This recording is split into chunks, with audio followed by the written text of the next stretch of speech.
بسم اللہ الرحمن الرحیم ایاک نعبد و ایاک نستعین۔ میرے پاکستانیوں، جو ہمارے لیے سب سے تشویشناک چیز ہم سب کے لیے ہے وہ کیا ہے؟ 12 لاکھ پاکستانی جب سے یہ حکومت آئی ہے ملک چھوڑ کے چلے گئے۔ لیکن یہ 12 لاکھ پاکستانی کون سے پاکستانی ہیں؟ یہ وہ پاکستانی ہیں جن کو دنیا تیار ہے اپنے ملکوں میں لینے کے لیے۔ یورپ، امریکہ، کینیڈا، اس طرح کے ملک یہ تیار ہیں ان کو لینے کے لیے، کیونکہ پروفیشنلز ہیں۔ یہ وہ لوگ ہیں جن کی ڈیمانڈ ہے دنیا سے باہر، یہ کہیں بھی جا سکتے ہیں۔ اور یہ کیونکہ یہ پروفیشنلز ہیں، ان کی کوئی ڈاکٹرز ہیں، کوئی اب لسٹ آئے پوری، کوئی انجینئرز ہیں، یعنی وہ لوگ جو ایک معاشرے کو آگے بڑھاتے ہیں، جو ایک معاشرے کی ترقی کے اندر پورا حصہ لیتے ہیں، وہ لوگ ہیں جن کو اس ملک کی بہت ضرورت تھی۔ اب وہ چھوڑ کے چلے گئے۔ 12 لاکھ لوگوں کا جانا صرف یہی نہیں کہ یہ وہ لوگ ہیں جن کو آرام سے ویزا بھی مل گیا، ان کو آرام سے ان کو نوکریاں بھی باہر مل گئی۔ یہ وہ لوگ ہیں جو پھر اپنا پیسہ بھی باہر لے کے گئے ہوں گے، کیونکہ خالی ہاتھ تو نہیں جانا تھا، تو انہوں نے پھر یہاں سے روپیوں کو ڈالرز میں کنورٹ کیا اور پھر ڈالرز باہر لے کے گئے۔ تو سوچیں کہ اس کی کتنا نقصان ہوا ہوگا پاکستان کو۔ اب یہ سوچیں کہ یہ کیوں ہو رہا ہے، کیوں لوگ چھوڑ کے جا رہے ہیں۔ وہ لوگ، پھر سے میں کہتا ہوں کہ جو ایک ملک کی ترقی کی بنیاد رکھتے ہیں وہ جا رہے ہیں۔ وہ اس لیے جا رہے ہیں کہ ان کی امید ختم ہو گئی ہے ملک سے۔ یہ امید کیوں ختم ہوئی ہے؟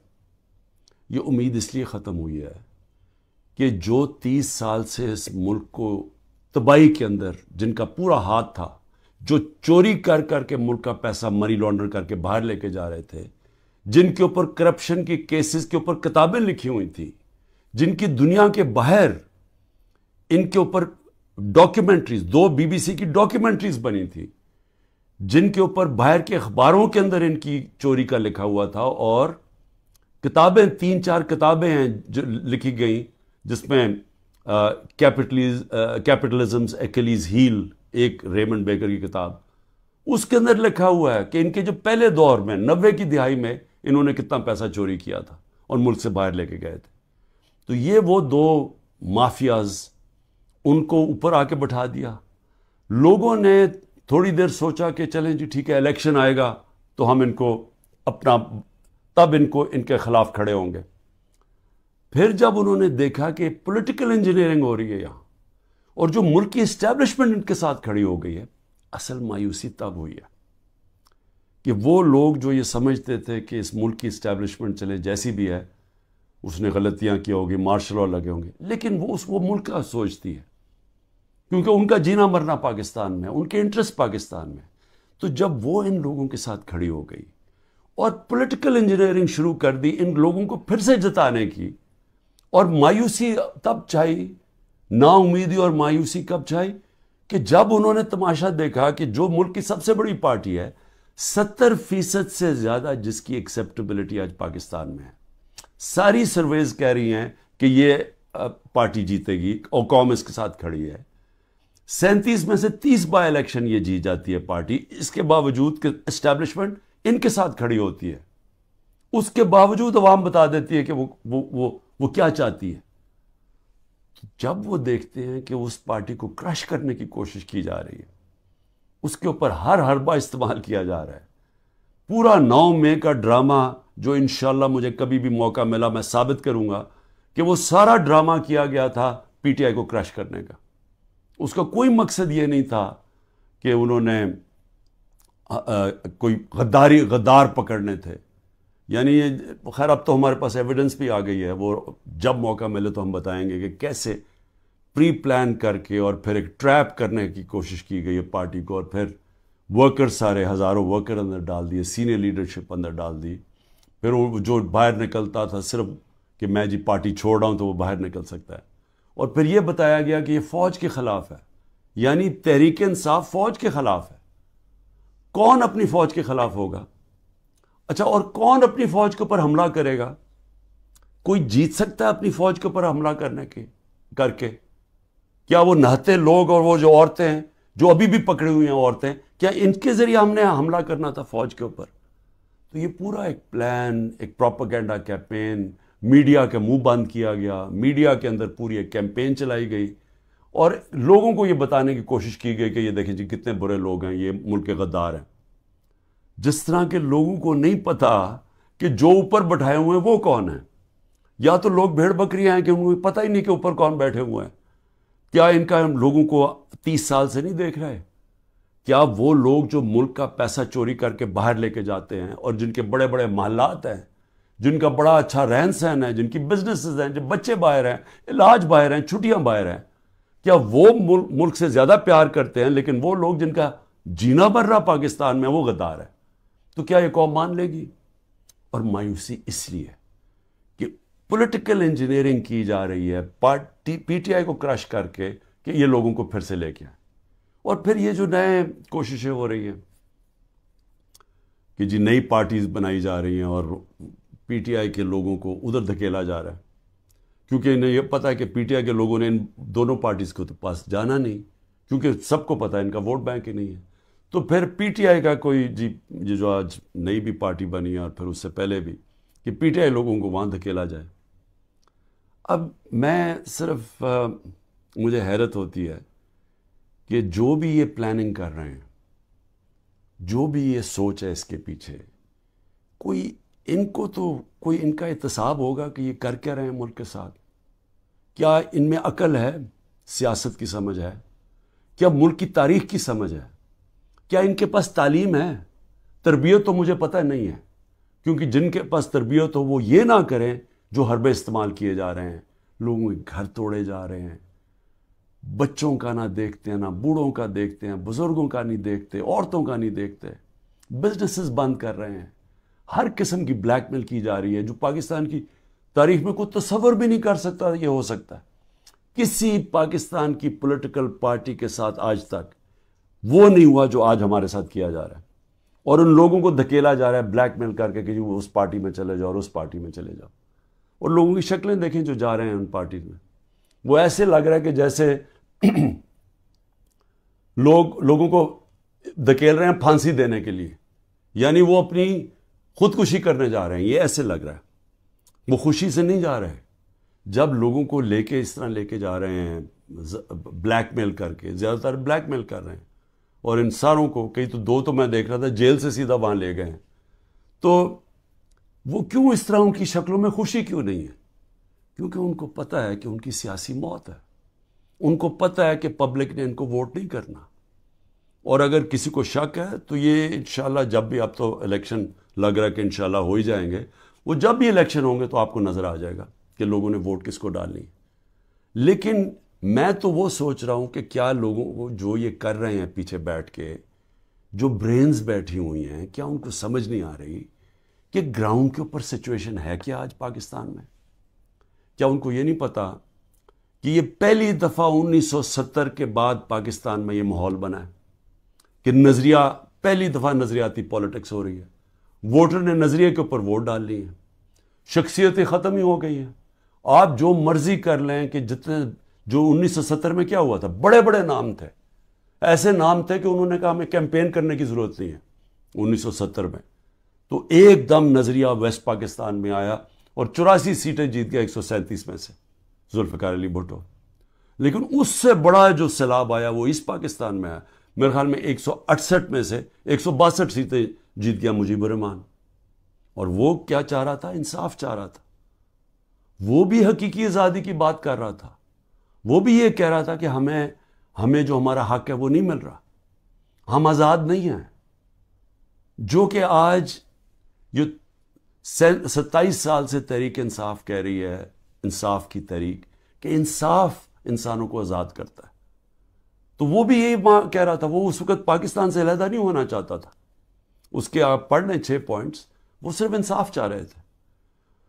اور جو ہوا اس کے بعد وہ یہی ہوا کہ مس ریڈ کیا گیا، مس کیلکولیشن ہوئی، صحیح معنی میں جائزہ نہیں لے سکے ایک سچویشن کا، سیاسی سچویشن کا، اور ملک ٹوٹ گیا. آج پھر وہی ہو رہا ہے. یہ جو بنائے جا رہے ہیں لوگوں کو، اور یہ جو پارٹیز بنائی جا رہی ہیں، اور یہ جو لوگوں کو دھکیلا جا رہا ہے، اور جو ہمارے لوگوں کو توڑا جا رہا ہے، تو یہ کیا یہ سمجھ نہیں آ رہی کہ گراؤنڈ کے اوپر سچویشن وہ 1970 والا ہے؟ نظریہ کی پولیٹکس آ گئی ہے پاکستان میں. کیا یہ بائی الیکشن پہ نہیں نظر آیا کہ قوم نے کیسے لوگ نکلے ہیں، اور پہلی دفعہ sitting government back by the establishment وہ ہار جاتی ہے؟ تو ادھر نہیں اندازہ ہوا کہ کس طرف قوم جا رہی ہے، وہ اس سے اور زیادہ آگے نکل گئی ہے. میرا یہ تجزیہ ہے. وہ آدمی جس نے زیرو سے پولیٹکس شروع کی، زیرو سے، کوئی میرے باپ دادا کوئی پولیٹکس میں نہیں تھا، میں نے زیرو سے ایک پارٹی بنائی، اور آہستہ آہستہ آہستہ کوئی شارٹ کٹ نہیں لیا. حالانکہ مجھے جنرل مشرف نے آفر بھی بڑی آفر کی تھی جب میں اپنی ایک ہی سیٹ جیتا تھا کہ ان کے ساتھ مل جاؤ. کوئی شارٹ کٹ نہیں لیا، بڑا لمبا راستہ لیتے لیتے پارٹی بنائی، اور وہ پارٹی بنتی بنتی پاکستان کی سب سے بڑی پارٹی بن گئی. تو مجھے تو سب سے زیادہ اندازہ ہے جو کسی کو نہیں ہے پاکستان میں، کسی کا وہ تجربہ ہے ہی نہیں جو میرا ہے، کیونکہ یہاں تو ساری بنی بنائی پارٹیز کا حصہ تھا، یا کسی کا باپ تھا، یا کچھ تھا، یا نانا تھا، یا ماں تھی پولیٹکس میں، یا کوئی لیڈر تھے. یہ تو اس طرح بنے، یا وہ جنرل ضیاء نے اور جنرل جیلانی نے شفقت کر دی بہت بڑی ایک بزنس مین کے اوپر، اور وہ پولیٹیشین بن گیا، اور اب اس کے بچے تیار ہو گئے ہیں سارے. لیکن انہوں نے کوئی خود تو پارٹی نہیں بنائی، انہوں نے خود تو زیرو سے کوئی پارٹی نہیں بنائی. تو میں آج آپ کو کہہ رہا ہوں کہ عوام جدھر کھڑی ہے، یہ جو بھی حرکتیں کر رہے ہیں، اس سے صرف نفرتیں بڑھ رہی ہیں. اس سے کوئی الیکشن کے اوپر جو بھی کیلکولیشن ہے یہ غلط ہونے والی ہے. یہ جیسی جب الیکشن اناؤنس ہوں گے، پلان بنا ہوا ہے عمران خان کو ڈسکوالیفائی کرنا، بڑی تیزی سے کیسز آگے بڑھائے جا رہے ہیں، اور بڑی کسی تیزی سے کہ کسی نہ کسی طرح اس کو ڈسکوالیفائی کرو اور یا اس کو جیل میں ڈالو. اور وہ میں تیار ہوں اس کے لیے. مجھے پتہ ہے کہ میں نے اپنی ساری پارٹی کو بتا دیا کہ یہ اگلے ہفتے سے پوری تیاری کر لو کہ میں آپ کے ساتھ نہیں ہوں گا، تو اس کی بھی میں تیاری کر رہا ہوں. لیکن میں کچھ اور کہہ رہا ہوں، کیا اس سے یہ پولیٹیکل انجینئرنگ کامیاب ہو جائے گی؟ میرے خیال میں اتنا زیادہ دھاندلی کرنی پڑے گی کہ سارا الیکشن کا پروسیس ہی ختم، ڈسکریڈٹ ہو جائے گا. جس طرح وہ سندھ میں الیکشن کرواتا ہے وہ زرداری، وہ الیکشن تو ہوتا ہی نہیں ہے، پولیس پوری پکڑ کے لوگوں کو اندر ڈال رہی ہے، باقی جو یا پیسے دے کے خرید لو اور یا پھر جیل میں ڈال دو، اور اس کے بعد الیکشن کروا دو. یہ تو الیکشن نہیں ہے، یہ تو جو لوکل گورنمنٹ الیکشن یا بائی الیکشنز میں. تو جو اصل الیکشن ہے پاکستان کا، اور 25 کروڑ لوگوں کا الیکشن ہے، اگر یہ الیکشن ٹھیک نہ کروایا گیا، اس کے اپنے اثرات ہیں، وہ اور ڈی سٹیبلائز کرے گا. اس ملک کے اندر سیاسی استحکام آئے گا ہی نہیں، اور جب تک وہ نہیں آئے گا تو میں بار بار کہتا ہوں تو معاشی استحکام نہیں آ سکتا. تو ہم تو اور ڈوبتے جائیں گے، جو قرضوں کے اندر ہم ڈوبتے جا رہے ہیں. آمدنی سکڑتی جا رہی ہے، قرضے بڑھتے جا رہے ہیں، قیمتیں بڑھتی جا رہی ہیں، لوگ غربت کی لکیر سے نیچے جا رہے ہیں، بے روزگاری بڑھتی جا رہی ہے. تو ہم تو اس طرف جا رہے ہیں. تو وہ تو تب ہی ٹھیک ہوگا جو کہ صرف صاف اور شفاف الیکشن سے ملک بچ سکتا ہے. لیکن اسٹیبلشمنٹ دوسری طرف لے کے جا رہی ہے. چھوٹی چھوٹی پاکستان میں پارٹیز چھوٹی چھوٹی لے آئیں. پلان تو یہ ہے کہ وہ ہر کسی کو تھوڑی سیٹیں دلوا دیں، وہ سارے اوپر، اور اوپر سے پھر اسٹیبلشمنٹ کنٹرول کرے گی پاکستان کو. تو اس سے تو ملک ٹھیک نہیں ہونے لگا. جو ملک کی ضرورت ہے وہ اس کی اپوزٹ ہے، وہ بالکل متبادل ہے اس کے. اور وہ کیا ہے کہ صاف اور شفاف الیکشن ہو، ایک پبلک مینڈیٹ سے پارٹی آئے پاور پہ، اور وہ پھر رول آف لا قائم کرے. دیکھیں جو لوگ چھوڑ کے جا رہے ہیں وہ جنگل کے قانون سے بھاگ رہے ہیں. تو جب وہ دیکھتے ہیں کسی کے گھر میں بھی توڑ کے گھس جاؤ، بیوی بچوں کو پکڑ لو، رشتہ داروں کو پکڑ لو، بزنسز بند کر دو، تو خوف آ رہا ہے لوگوں کو. پہلے تو کبھی ایسے سنتے ہی نہیں تھے، نہیں تو بیچارے غریب لوگوں سے ایسے ہوتا تھا نا. یہ میں اپنی پارٹی کو پہلی دفعہ میں اپنی پارٹی کو کہتا ہوں، جو ہمارے سے ہو رہا ہے یہاں کمزور سے ہمیشہ ہوتا رہا پاکستان میں، جب طاقتور کے سامنے کھڑا ہوتا ہے. اور اس لیے ملک آگے نہیں بڑھ سکتا، کیونکہ اس ملک کے اندر انصاف ہی نہیں ہے. تو یہ تو انصاف کی ساری حدیں ہی توڑ دی ہیں. یہ تو وہ نظام آ گیا جو کہ ہم کوئی تصور ہی نہیں کر سکتا تھا کہ پاکستان یا دنیا کی کسی جمہوریت میں آئے. تو جب اس طرح کے حالات ہیں تو لوگوں کی نا امیدی تو بڑھنی ہے, مایوسی تو بڑھنی ہے, لوگوں نے تو جانا ہے چھوڑ کے. اس لیے میں آخر میں یہ کہنا چاہتا ہوں کہ یہ جو ایکسپیریمنٹس کر رہے ہیں یہ پہلے فیل ہو چکے ہیں, اور اس ملک کے اندر جو 90 کی دہائی کی سیاست تھی وہ ختم ہو چکی ہے. جو جنرل مشرف نے کاف لیگ بنائی تھی وہ دن چلے گئے ہیں.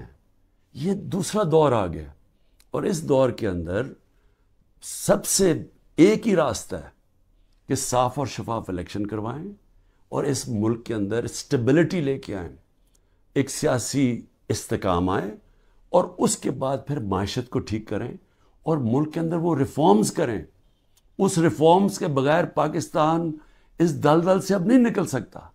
پاکستان کو سرجری چاہیے.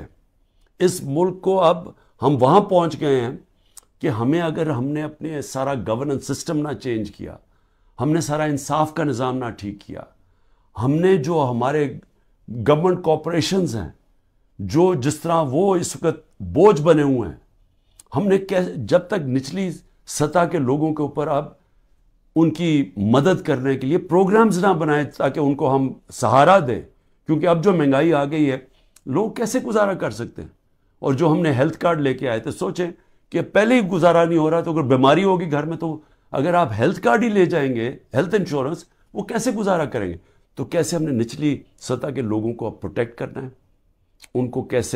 ان کو ہم نے معاشی طور پہ ان کی حفاظت کرنی ہے ٹارگیٹڈ سبسڈی سے. کیسے ہم نے اپنے ملک کے اندر ڈالرز کی انٹیک بڑھانی ہے, وہ کون کون سے قدم ہیں. کیسے ہم نے خرچے کم کرنے ہیں. کیسے ہم نے اپنا گورننس سسٹم ایسا کرنا ہے کہ باہر سے انویسٹر پاکستان آ سکیں. کیسے ان کو اعتماد دینا ہے اپنے رول آف لا پہ کہ ہمارے یہاں اس ملک کے اندر آپ اگر اپنی سرمایہ کاری کریں گے تو ہم اس کی حفاظت, ہمارا قانون اس کی حفاظت کرے گا, لیول پلینگ فیلڈ دے گا, وہ کنڈیشنز دے گا کہ جب اب مثلا چائنا سے جب انڈسٹری ہم چاہتے تھے کہ پاکستان آئے, تو میری جب پریمیئر لی سے ان کے بات ہوئی تو انہوں نے مجھے کیا کہا, انہوں نے کہا دیکھیں مسئلہ یہ ہے کہ پاکستان میں ہمارے سارے انڈسٹریز کہتے ہیں کہ ٹائم بہت لگتا ہے, یہاں کام ہی نہیں ہوتا آپ کی, بڑا سلو ہے آپ کا سسٹم. جبکہ وہ ویتنام جاتے ہیں, اور وہ بنگلہ دیش کی بھی بات کر رہا تھا کہ وہاں بڑی جلدی ان کا کام ہو جاتا ہے انویسٹر کے لیے. تو ایک انویسٹر کے پاس ٹائم نہیں ہوتا. تو یہ ہمیں ساری اصلاحات کرنی پڑیں گی, اور اس کے لیے سب سے بڑی ضرورت ہے کہ صاف اور شفاف الیکشن سے ایک مضبوط, ایک سٹیبل حکومت آئے. سٹیبلٹی اب صرف ایک طرح ہی آئے گی, صاف اور شفاف الیکشن, اور یہ پولیٹیکل انجینئرنگ کو مسترد کیا جائے. پاکستان زندہ باد.